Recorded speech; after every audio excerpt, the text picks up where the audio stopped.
Bartimaeus is begging to see the world that is passing by him. When he learns that Jesus is there, he shouts to get the Lord's attention. But many tell him to be quiet. How does Bartimaeus respond? And what does that teach us? I'm Pastor Jason Barnett, and this is the Dirt Path Sermon Podcast.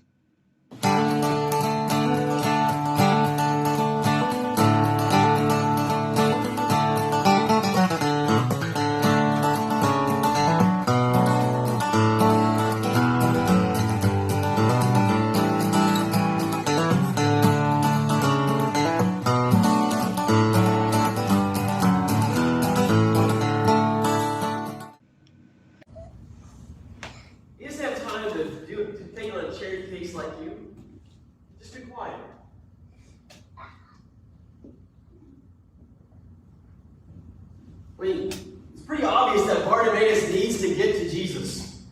He was a man that could see, and now he can't. He desperately needs to get to Jesus. He's crying out, trying to get to Jesus. But the crowd, rather than recognizing where Bartimaeus was, doesn't offer any help to him. They say, be quiet. Either the master is too busy, or we want to make sure he has enough time to pay attention to us instead.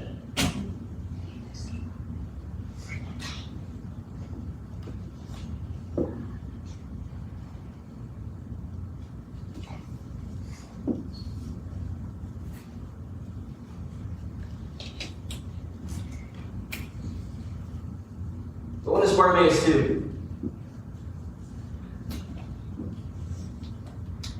The crowd starts telling him to be quiet. He doesn't sit back and sulk in silence.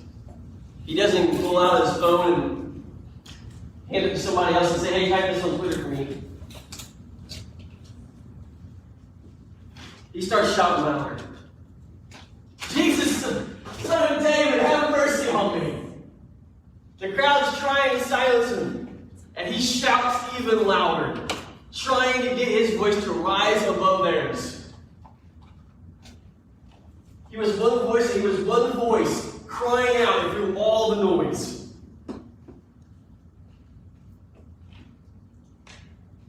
And somehow Jesus heard him.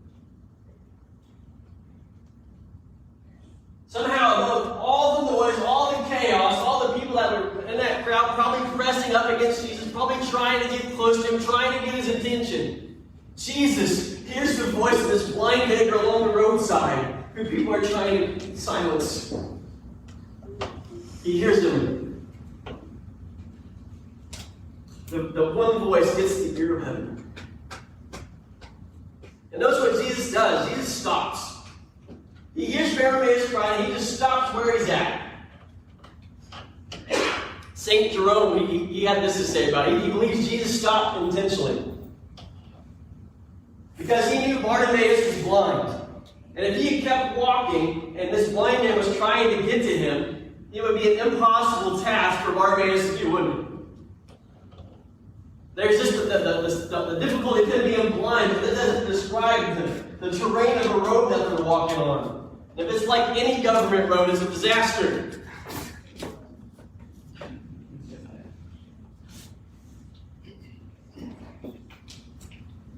So Jesus stops. He stops so that way when Bartimaeus comes to him, there was a clear pathway. There was no obstacle between Jesus and this man who needed his help. Jesus stopped. And not only does Jesus stop, he wants to make sure that Bartimaeus knows that he wants him to come in here. What does he do? He tells his disciples, he tells his followers, get him and bring him to me. Tell him, come on.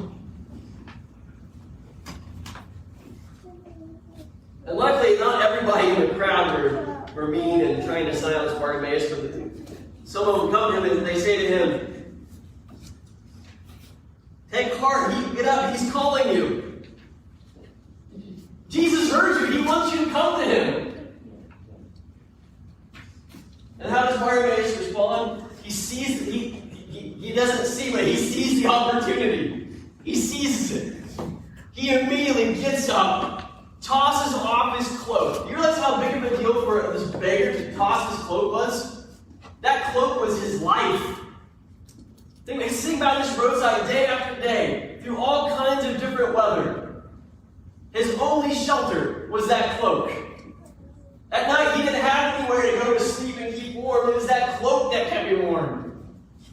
That cloak was everything to Bartimaeus.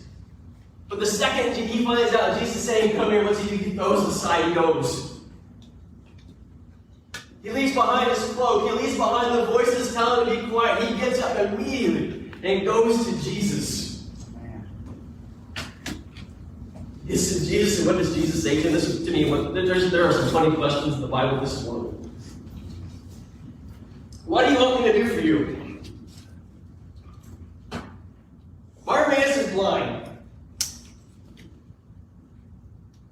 It's probably pretty obvious. It's obvious that there's something unique about Jesus because he's able to hear this one voice over all of the crowd and call to Bartimaeus saying, come to me. And when Bartimaeus comes, and Jesus even stops to make sure Bartimaeus has a clear path to get to him. And what does he say to him when he arrives? What do you want me to do for you?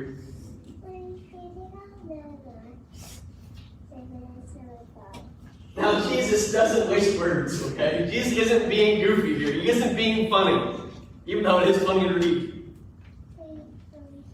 You see, not everybody who has a disability wants to get rid of it. Think about it.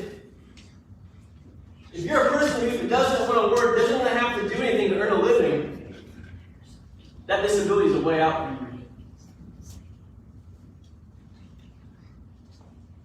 So when Bartimaeus gets to Jesus, Jesus is asking that question, what do you want me to do? Yes, it's obvious Bartimaeus is blind. But Jesus is telling Bartimaeus, hey, think about what you're asking me to do. You really want me to do this because this is going to change your life. This is going to change your situation in life. This is going to change what you are able and capable of doing in this life. Do you really want this? Jesus says, what do you want me to do for you? And Bartimaeus says, well, you see, I can't. Then he says, well, he goes on, he says, my teacher. The NRSV does a very poor job here. Okay? That very much undersells this word. You see, the typical word that they would cry out is rabbi, which is a term of respect. But Bartimaeus takes it a step further. He uses a distinguished, highly respected, highly regarded form of the word rabbi. When he talks to Jesus here, he says, my teacher. He gives Jesus the utmost respect. He says, my teacher, I want to see again.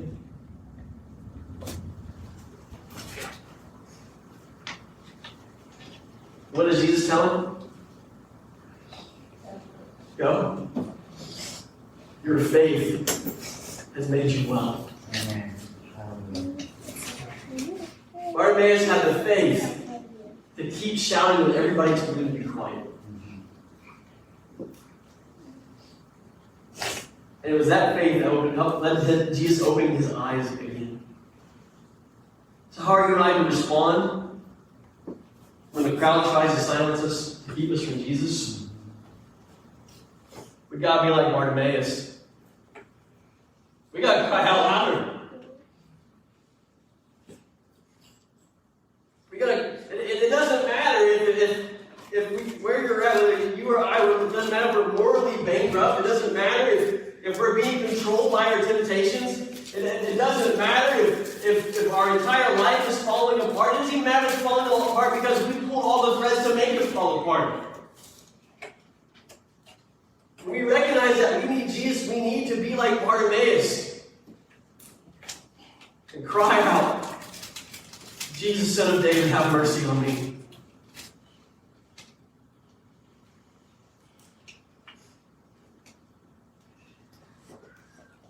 Understand this morning that Jesus has stopped and he's calling for you.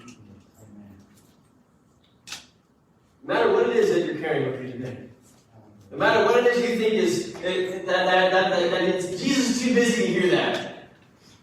I'm not sure if I told you guys this story before. But when I was about, 7 or 8, I had a cat. I have cats now, but I actually liked cats back then. But I have them now. And this cat was named Lucy, and one day, my mom did not like indoor pets, so Lucy lived outside. One day I went outside to find Lucy, and she was gone. She just wasn't there. or just run off like cats do. You know, someone once told me, no one actually owns a cat. A cat decides where it's going to live for a little while and decides when it's going to move on. That's what happened. Lucy decided she didn't want to live there and she left. And you can imagine my 8, 9-year-old son was devastated. Like, this cat's gone. And so, just like before, my mom would take me to Sunday school. She would take me to Wednesday nights, and the teacher would ask, Jason, do you have a prayer request? And I would pray for this cat.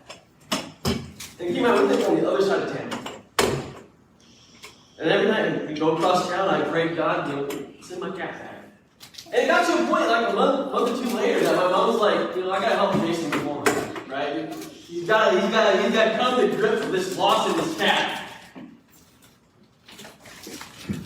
So she said, Jason, the cat's gone. You're just going to have to ask God to help you heal and move on. If you learn anything about me, is I'm stubborn. And I don't always listen so good. I'm surprised Nicole didn't say anything there, but whatever. Okay. What? And so I kept praying. And on Wednesday night, I go to church, and as I'm leaving the church, guess who I found outside the church door? Lucy was right there.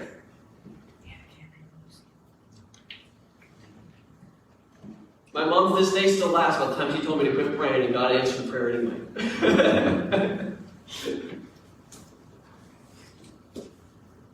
But in the middle of the discussion, my mom said to me, Jason, it's just a cat. But to me, it wasn't just a cat. It meant something so much more. And so many times we carry these burdens and things that break our heart. We think, we know what the Bible says. We know the Sunday school answer. All we have to do is cry out. We think, this really isn't that big a deal. This really isn't that important. I don't want to waste the Master's time with my little concern here. It's only a cat. But Jesus says, cry out to me anyway. He loves you. And the things that breaks your heart breaks his. And whatever has your heart broken this morning, no, Jesus stopped and he's calling for you. He has heard your cry, and the path is clear, it's wide open. All you have to do is come to him. When Bartimaeus realized this, that Jesus is calling him, that the opportunity is right there, that opportunity of a lifetime. What to do? He gets up. He doesn't wait 5 minutes. He doesn't stop and make a pros and cons list. He doesn't try out and navigate all these different angles. No, he knows Jesus is calling him, and he immediately gets up to seize the opportunity. He gets up, and instead of sitting there wallowing in his own self-pity, instead of bawling about the circumstances and how he got to that moment, what does he do? He gets up and he takes a step towards the solution.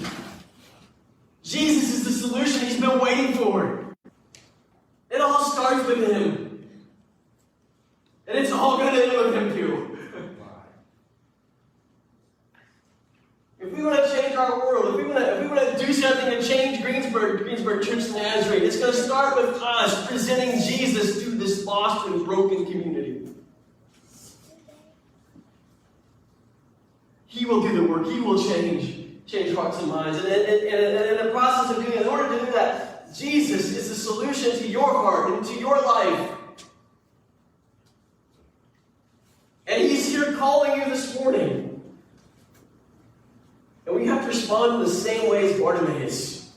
We have to get up without delay and take that first step towards the solution. Take that first step toward Jesus. And the one thing we know about Jesus from Scripture is it only takes one step. It takes one step. You turn your life and you decide you're going to take that first step of victory toward Jesus. What does it do? It comes to you. You know the story of the prodigal son, am I right? Jesus tells the story of the son that's squandered all away his wealth and riotous living. And he thinks to himself, if I just go home, maybe my father will let me work as a slave or as a servant. But he turns and takes that step towards home. And when the father sees him, he immediately runs to him and meets him with open arms. And that was a story of how much God loves you. That's a story of how much Jesus loves you. He stopped, he's calling to you, and all he's waiting for you to do is take that step towards him. And he's waiting there with open arms. We have to be like Bartimaeus. We have to have the faith and get up and take a step toward him. And then not only does Bartimaeus hear Jesus cry and realize Jesus is calling him, not only does he get up and move immediately, what does he do? He lets go of everything that might hinder him. He's blind. He's getting up to walk this road to the however far away Jesus is. He doesn't want to be tangled up in his coat when he gets there. He doesn't want to trip over it. As it's laying at his feet, what's he do? He casts it off to the side. I'm done with this. I don't need it. I'm going to Jesus.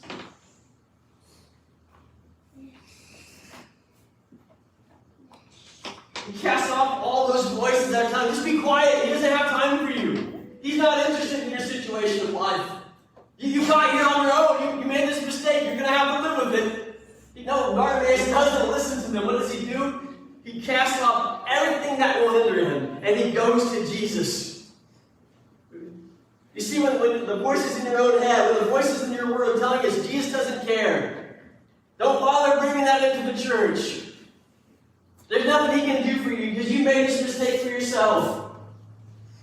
You know what we have to do? We have to block our ears. We have to refuse to hear what they have to say because Jesus is calling. And that's the only voice that matters. Amen.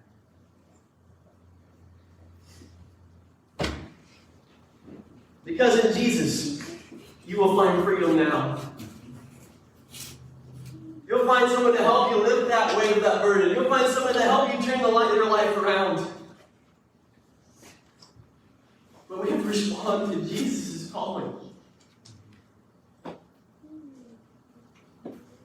Church, this morning, many of us, maybe we've already given our burdens to Jesus. Maybe we don't carry those.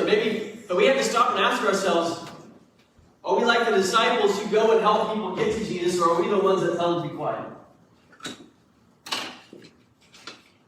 Because make no mistake about it, there are homosexuals living in our area that are desperately crying out for the love of Jesus. And when they cry out saying they need Jesus, what do you say to them? When they ask if they come to your church, what do you say? Because if you're saying be quiet, no, you can't come here, you're in the wrong. What about that father that's walked out his family? He's carrying the brokenness of that decision. He's carrying the weight of that failure. And he comes to you and says, well, can I come to your church? What are you going to say to him? We're going to say, no, you can't come here, you're dead. Get back and take care of your own family.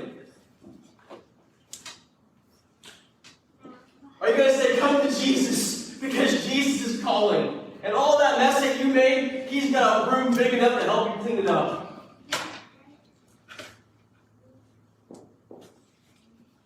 Make no mistake about when they come here, they have to be ready. They have to be willing on their own hearts, their own minds. They have to be willing to accept the healing that Jesus has to offer. But that's not on you. That's not on me.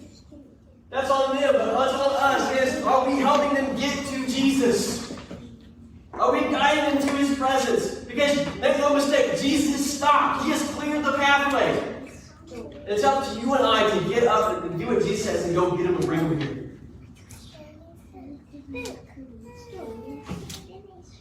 And notice how they say that we have to go get him and bring him here. It's not good enough to have a sign down by the road. It's not good enough to have a fancy website, which we do. It's not good enough to have a fancy website that has a chat feature that tells your pastor whenever somebody's on there. We have to go to where they are. Because that's exactly what Jesus did for us. Didn't they have a little song that says that? When I could not go to where he was, he came to me. That's what we have to do, church. Make no mistake, Jesus is calling. And we have to help people remove every obstacle in their life. Even if they're a little lost, even if they have no clue what they're doing, even if they come in here to take communion and they dump every one of the communion cups on the floor. We got to help them find Jesus.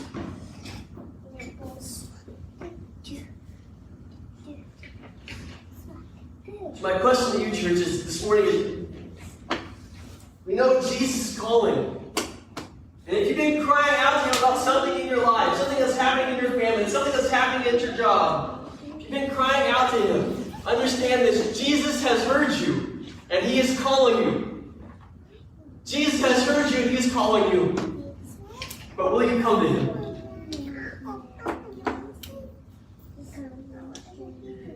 Make no mistake about it, that person that is asking you about your church, that's asking you about the things you believe in. They've heard that Jesus is calling. They've heard that deep echo, that deep whisper into their hearts and their minds, and they can't explain it. They don't know where it came from. And you and I know what it is. It's Jesus' calling. And maybe they're not here this morning, and they can't come accept Jesus for themselves. But guess what? God has called you and I to be intercessors. We can't pray for salvation for them, but we can pray that they encounter the God of salvation.